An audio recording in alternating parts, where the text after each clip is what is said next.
Salut et bienvenue pour une nouvelle vidéo Info Intox. Si vous n'avez pas eu l'occasion d'aller voir les épisodes précédents, je vous invite évidemment à les visionner, et ce, sur le champ. Attaquons sans plus attendre. Le thème du jour, la reconversion des sportifs dans la vie politique. Au fil des décennies, la séparation de ces deux univers est devenue de plus en plus mince.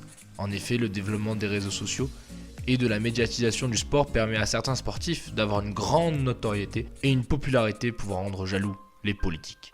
Si un sportif peut utiliser son image pour défendre une cause qui lui tient à cœur, la sphère politique peut elle aussi trouver un intérêt à utiliser cette image. Et de suite, attaquons l'info intox.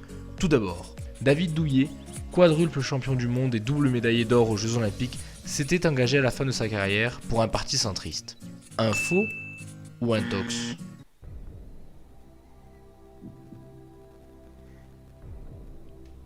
Et la réponse est intox. En effet, en 2009, il devient député de la 12e circonscription des Yvelines pour l'UMP. En fin septembre 2011, il est nommé ministre des Sports, et ce jusqu'à la démission du gouvernement Fillon.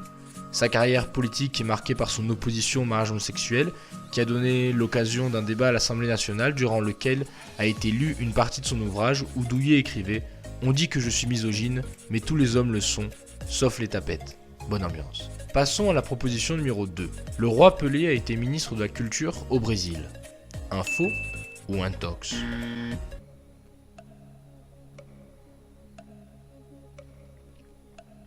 Et il s'agit d'une intox. À la suite de sa carrière de footballeur marquée par 3 titres de champion du monde, il devient ambassadeur pour l'UNICEF. Il a également soutenu le processus de paix israélo-palestinien au début des années 2000.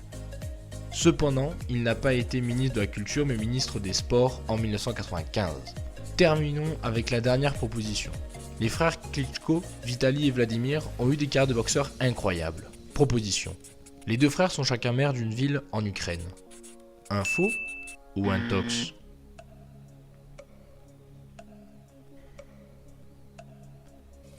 Et c'est une intox. En effet, seul un des frères est entré en politique.